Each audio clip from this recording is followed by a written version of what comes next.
Hello students. So this is Gangadhar. I am discussing mensuration handout 3. Already we discussed different questions of mensuration. Okay.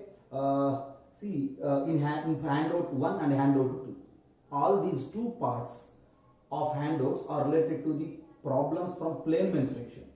And this part, handout 3, is related to the problems from the handout on solid mensuration. Okay. So దీని ముందు part లో solid mensuration related గా cube, cuboid, cone, cylinder and sphere వీటి formulas అని mention చేయడం జరిగింది. ఆ formulas related problems hand out లో ఏవైతే ఉన్నాయో ఆ డిస్కషన్ ఇప్పుడు ఈ పార్ట్ లో కంటిన్యూ అవుతుంది, రైట్? సో ఆ ఫార్ములాస్ అన్ని వన్స్ అండ్ ట్వైస్ ప్రాక్టీస్ చేసి మెమరైజ్ చేసి and we need to use all those formulas related to the problem. Okay, so the first problem of today's class is 36th problem. You just have a look. Right, a piece of square timber is 7 meters long, 0.1 meters both in width and thickness. Square timber in the sense a wood part which is in the shape of a cuboid. Square timber in the sense it's the basis of the form square. Okay, is 7 meters long. As they mentioned, the length of that square timber is 7 meters, 0.1 meters both in width and thickness. So breadth as well as thickness both are equals to 0.1 meters. What is the weight at the rate of 950 rupees? See, what is the weight at the rate of 950 kgs per cubic meter? See, as they given, the weight is 950 kgs per cubic meter. See, volume is different from weight. We usually measure volumes in terms of meters and centimeters like that, but weights are there in terms of grams and kilograms, okay? As they mentioned, this is the fundamental point related to the question. 950 kgs per cubic meter. 1 cubic meter of volume weighs 950 kgs. We need to calculate the total weight of the square timber. See, how many cubic meters are there for that square timber? How many cubic meters of volume is there for that square timber? First, adi calculate cheyalna. Okay, oka cubic meter ki 950 kgs. మొత్తం ఎన్ని cubic metres అనేది volume చెప్తుంది. So ఇప్పుడు నాకు total weight of the square timber కావాలంటే total volume into ఒక cubic metre కి 950 kgs కాబట్టి ఇంటూ 950 చేయాల్సి ఉంటుంది ఇలాంటి ప్రాబ్లమ్స్ కి. సో వాల్యూమ్ క్యాలిక్యులేట్ చేయాలంటే స్క్వేర్ టింబర్ అనేది క్యూబాయిడ్ షేప్ లో ఉంటుంది. లెంత్, బ్రెడ్త్, హైట్ ఇక్కడ ఉన్నాయి కాబట్టి length is 7, breadth is 0.1, height is 0.1. This is volume. నాకు టోటల్ వెయిట్ కావాలి కాబట్టి I need to multiply it with 950. So ఈ క్యాలిక్యులేషన్ సింప్లిఫై చేస్తే మన ఆన్సర్ అయిపోతుంది. ఓకే, సో ఈ క్యాలిక్యులేషన్ మీరు చేయొచ్చు అనుకుంటున్నాను. 7 into 0.1 into 0.1 is simply 1 by 100 into 950. 0 0 and cancel, 5 2s and then 5 19s. Okay, 19 into 7. 19 into 7 means how much? Yeah, 9 7s is 63 and 70 63. 133. 133 divided by 2. So 133 divided by 2. Okay, yeah, 130 by 2 is 65 and then 66.5 is its answer. Okay, so at the end మనం ఏ formulas use చేసాం? Square timber cuboid shape లో ఉంటుంది కాబట్టి cuboid volume LBH. So length into breadth into height, that is 7 into 0.1 into 0.1. ఈ volume ని 950 తో multiply చేస్తే total weight వస్తుంది. ఎందుకు? As they given 1 cubic meter weighs 950 kgs. So at the end your answer for this problem is 66.5 and this is 36th problem of your handout related to the cuboid. And the next problem of today's class is 38th problem, and that problem is related to the again cuboid. Okay, just have a look. 38th problem. For this 38th problem, if you look there, the sum of length, breadth and height of a cuboid is given as 26.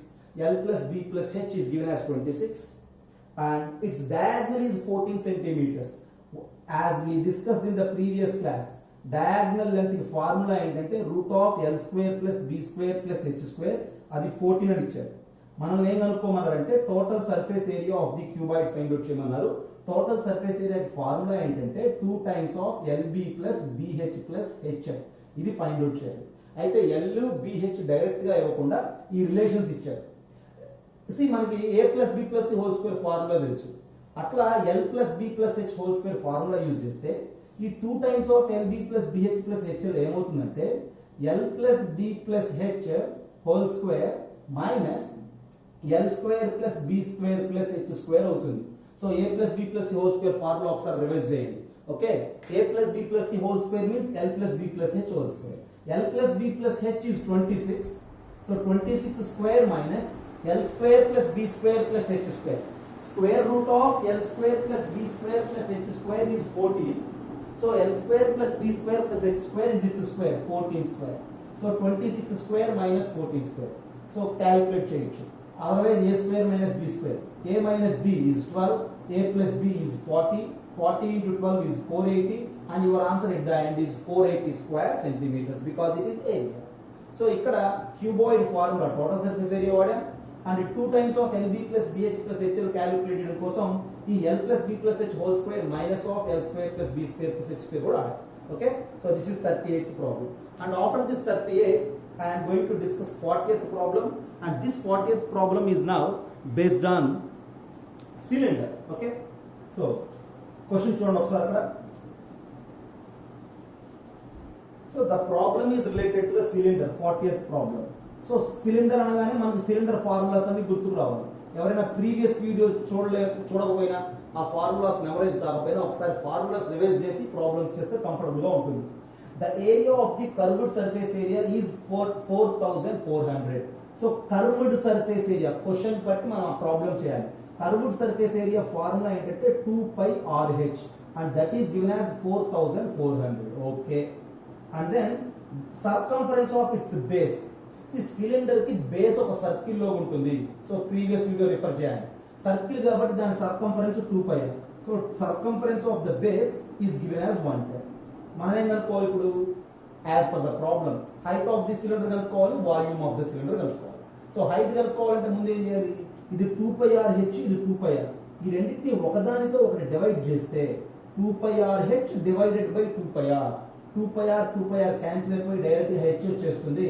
That h is equals to అర్థం కాకపోతే చూడండి ఒకసారి, h is equals to 2 pi rh divided by 2 pi r అని రాస్తాను. తప్పేం లేదుగా, 2 pi r cancel అయితే h కదా.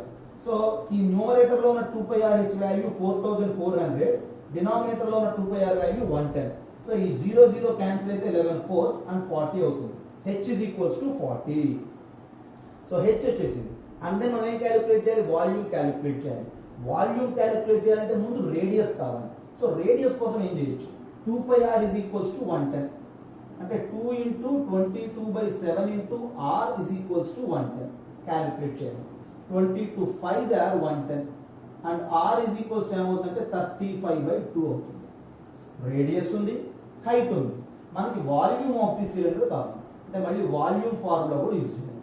Volume of the cylinder formula ఏంటంటే pi r square h. So pi value తెలుసు అప్రాక్సిమేట్లీ 22/7, r స్క్వేర్ అంటే 35/2 into 35/2 అండ్ హైట్ h అంటే h వాల్యూ 40 కాబట్టి into 40.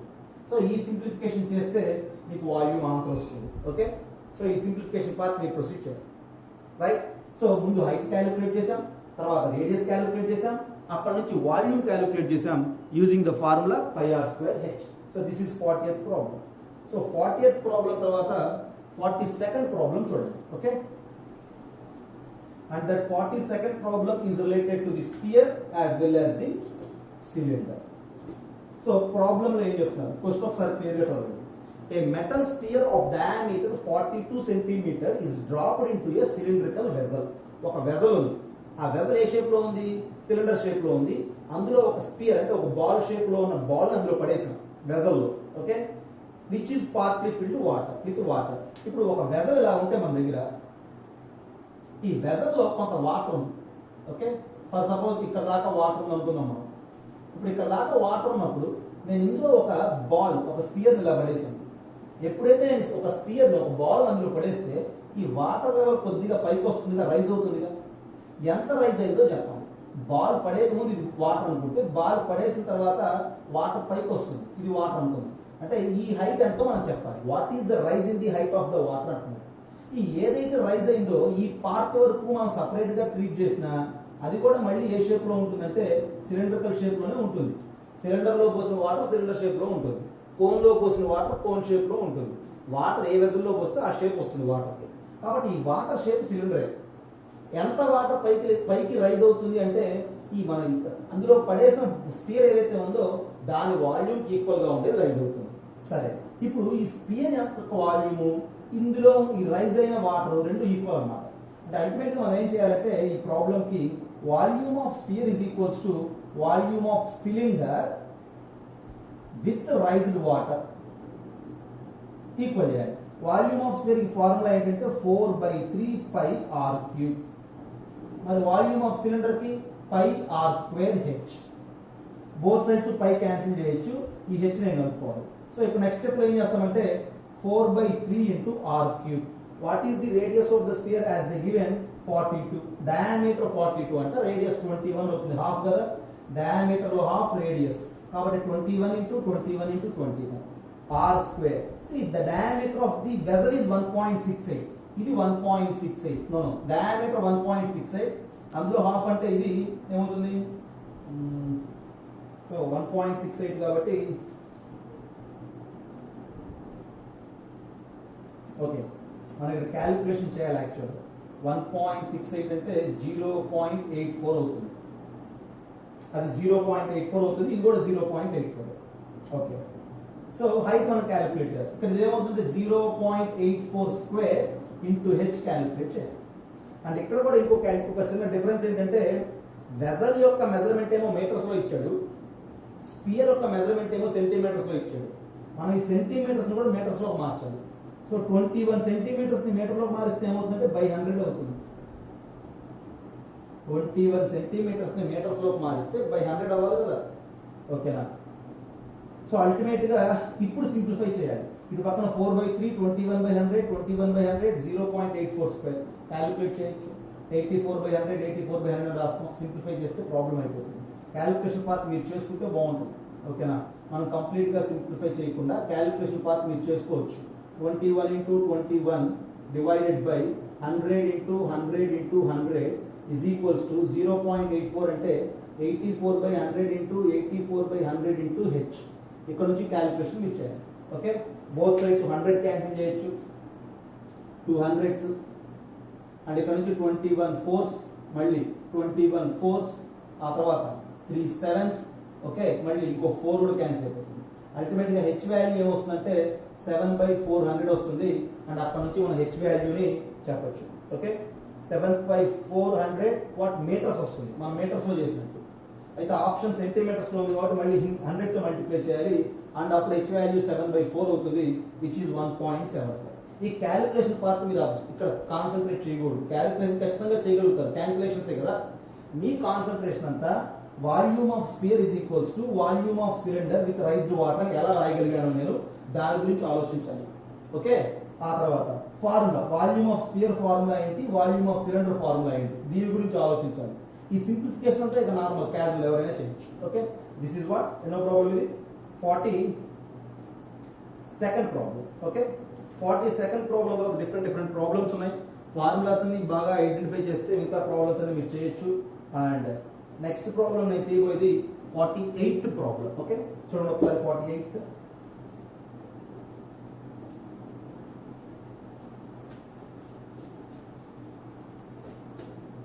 సో ఏదైనా కొద్దిగా కన్ఫ్యూజన్ ఉంటే మళ్ళీ మీరు రిపీట్ చేసి అదే వీడియో సొల్యూషన్ వింటే అప్పుడు మీకు క్లారిటీ వస్తుంది.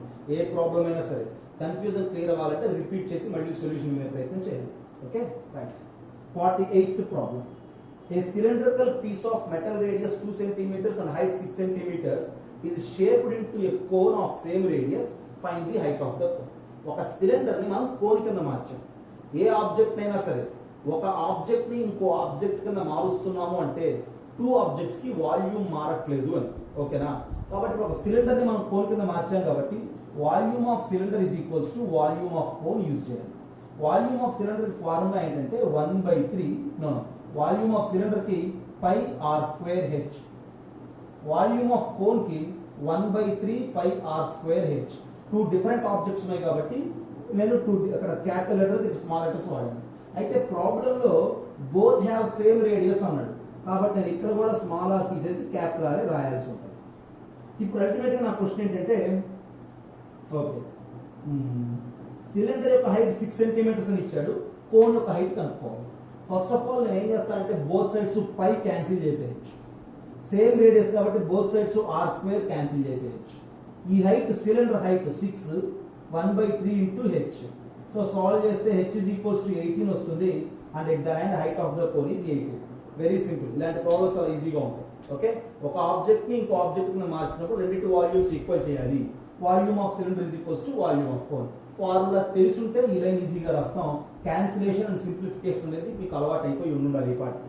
ఓకే, 48 తర్వాత 49th ప్రాబ్లం చూడండి ఒకసారి. 49th problem is related to the frustum of the cone. దీని రిలేటెడ్ ఫార్ములా మనం ఫార్ములా షీట్ లో చెప్పలేదు. Okay, frustum of cone. ఈ ఫ్రస్టమ్ ఆఫ్ కోన్ అంటే ఏ షేప్ లో ఉంటుందంటే ఇది యూజువల్ గా బకెట్ షేప్ లో ఉంటుంది. ఓకే, బకెట్ ఇప్పుడు బకెట్స్ కూడా రకరకాల షేప్స్ లో ఉంటున్నాయి. అయితే యూజువల్ బకెట్ షేప్ అంటే మేబీ ఇలా అనుకోవచ్చు. ఇది ఫ్రస్టమ్ ఆఫ్ ద కోన్ అంటే. ఓకే, ఈ frustum of the cone related గా మనం కొన్ని ఫార్ములాస్ చెప్పుకోవాలి. ఈ రేడియస్ కనుక r1 అయితే, ఈ రేడియస్ కనుక r2 అయితే, ఓకేనా, ఇక్కడ నుంచి ఇక్కడ దాకా వీటి మధ్యలో ఉండే హైట్ కనుక h అయితే, ఓకేనా. ఇప్పుడు ఈ ఫ్రస్టమ్ ఆఫ్ కోన్ కి వాల్యూమ్ ఏమవుతుంది, లేదు సర్ఫేస్ ఏరియా ఏమవుతుంది అనే దానికి ఫార్ములా చూసుకోవచ్చు మనం. ఓకేనా, ఓకే, ఇది h, ఇది r1, ఇది r2 అయితే ఈ లెంత్ ని మనం L అనొచ్చు, మళ్ళీ స్లాంట్ హైట్ ఇక్కడ నుంచి ఇక్కడ దాకా. ఇప్పుడు దీనికి సంబంధించి లాటరల్ సర్ఫేస్ ఏరియా అంటే pi into small r1 plus r2 into L, ఇది సర్ఫేస్ ఏరియా. అలా కాకుండా వాల్యూమ్ కి ఫార్ములా ఏంటంటే 1/3 pi into h into r1 square plus r2 square plus r1 into r2 అనేది వాల్యూమ్ కి ఫార్ములా. సో ఈ two formulas మనం ఫార్ములా షీట్ లో మెన్షన్ చేయలేదు అండ్ హ్యాండ్ అవుట్ లో క్వశ్చన్ ఉంది కాబట్టి మనం ఇప్పుడు డిస్కస్ చేస్తున్నాం. గుర్తుపెట్టుకోవాలి, ఫ్రస్టమ్ ఆఫ్ కోన్ కి ఫార్ములాస్ ఇవి. మన ప్రాబ్లం లో మనల్ని ఏం కనుక్కోమన్నారంటే వాల్యూమ్ ఆఫ్ ది ఫ్రస్టమ్ కనుక్కోమన్నారు. ఓకే, ఇప్పుడు ఫార్ములాస్ అయిపోయింది, నేను ప్రాబ్లం లోకి మారిపోతున్నాను. ఓకే, మన ప్రాబ్లం లో వాల్యూమ్ ఆఫ్ ది ఫ్రస్టమ్ కనుక్కోమన్నారు. వాల్యూమ్ ఆఫ్ ది ఫ్రస్టమ్ కనుక్కోవడం కోసం ఇచ్చిన ఇన్ఫర్మేషన్ ఏంటి అనేది ఒకసారి చూస్తే, radius of the smaller circle is 8 అంట, అంటే ఈ రేడియస్ 8 అని ఇచ్చారు. Okay, height of the frustum is 16 అంట, ఇది 16 అని ఇచ్చారు. ఓకే, ఆ తర్వాత ఇప్పుడు ఇక్కడ నుంచి ఇక్కడ దాకా హైట్ ఉంటే ఇక్కడ నుంచి ఇక్కడ దాకా ఉండే దాన్ని కూడా మనం హైట్ అనే అనాలి. ఇది కూడా కరెక్ట్ గా ఇలానే ఉంది కదా ప్యారలల్ గా, ఇది కూడా హైట్, ఇది కూడా 16. ఓకే, ఇది 16, ఇది 16. తర్వాత slant height of the frustum 20 అని ఇచ్చారు, అంటే ఈ స్లాంట్ హైట్ 20 అంట.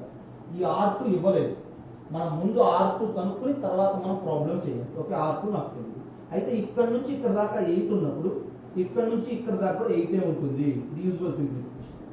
అండ్ ఇది 16, ఇది 20, ఇక్కడ 90 డిగ్రీస్ ఉంటుంది హైట్ కదా.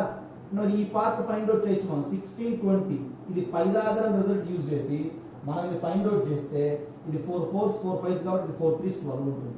ఇది 12, ఇది 8 కాబట్టి ఈ పార్ట్ ఎంత ఉంటుందంటే మొత్తం 20 ఉంటుంది. అండ్ అల్టిమేట్ గా ఈ ప్రాబ్లం సంబంధించి స్మాల్ రేడియస్ ఎంత అంటే 8, లార్జర్ సర్కిల్ రేడియస్ ఎంత అంటే 20, అలానే హైట్ ఆఫ్ ది ఫ్రస్టమ్ ఎంత అంటే 60. ఓకే, చూడండి ఒకసారి. అల్టిమేట్ గా ఈ డీటెయిల్స్ మొత్తం యూజ్ చేస్తూ మనం ఏం ఫైండ్ అవుట్ చేయాలి, ఈ డీటెయిల్స్ మొత్తం యూజ్ చేస్తూ మనం వాల్యూమ్ ఫైండ్ అవుట్ చేయాలి. వాల్యూమ్ ఫార్ములా ఇందాక చెప్పాం, 1/3 pi into h into r1 square plus r2 square plus r1 r2. Simplification కి చేయొచ్చు. Volume 1/3 into pi 22/7 into height 16 into r1 అంటే 8, r1 స్క్వేర్ అంటే 64 డైరెక్ట్ గా రాస్తున్నాను. r2 అంటే 20, దానికి స్క్వేర్ అంటే 400 plus r1 r2 multiply these to 160. So ఇది సింప్లిఫికేషన్. ఈ మూడింటిని యాడ్ చేయడం, division with 7 and 3, multiplication with 26 and 16, then you will get the answer. Okay, so this is the problem related to the frustum. So frustum related to formula మనం formula list లో ఇవ్వలేదు, so ఇక్కడ problem దగ్గర చెప్పాం, జాగ్రత్తగా మీరు observe చేయాలి. Okay, right. So this is 49th problem. And 49th problem తర్వాత then my idea is to discuss 50th problem. ఒకసారి చూడండి, 50th problem.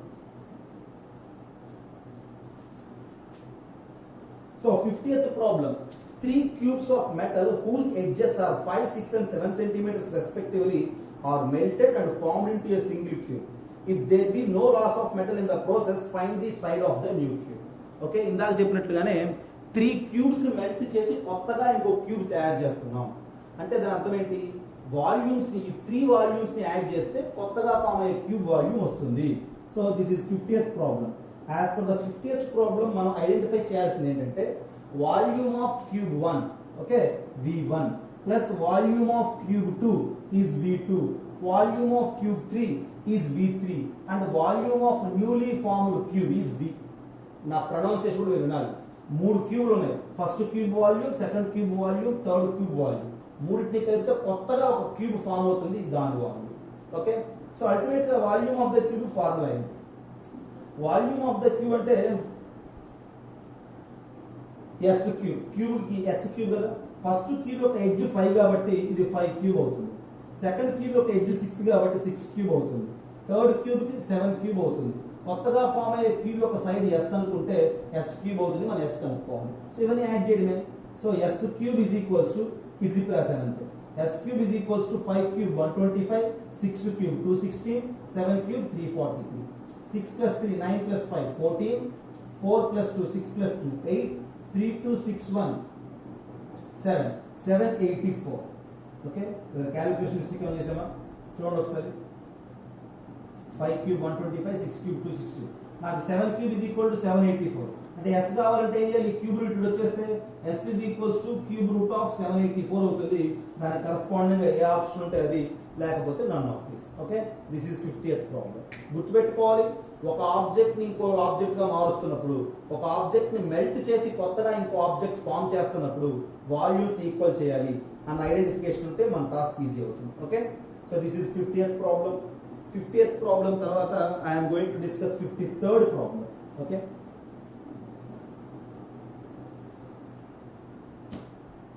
53rd problem. If the volumes of 2 cones are in the ratio 16:19, there are 2 cones. 2 cones ఉన్నాయి కదా. First cone volume ని V1 అనండి, second cone volume ని V2 అనండి. So జాగ్రత్తగా observe చేయాలి. 2 కోన్స్ ఉన్నాయి, వాటి వాల్యూమ్స్ V1 అండ్ V2. ఈ వాల్యూమ్స్ ఒక రేషియో ఎంత అంటే 16:9, అంటే 16/9. ఓకే, ఈ 2 కోన్స్ యొక్క హైట్స్ రేషియో 4:9. ఇప్పుడు ఫస్ట్ కోన్ యొక్క వాల్యూమ్ V1 కదా.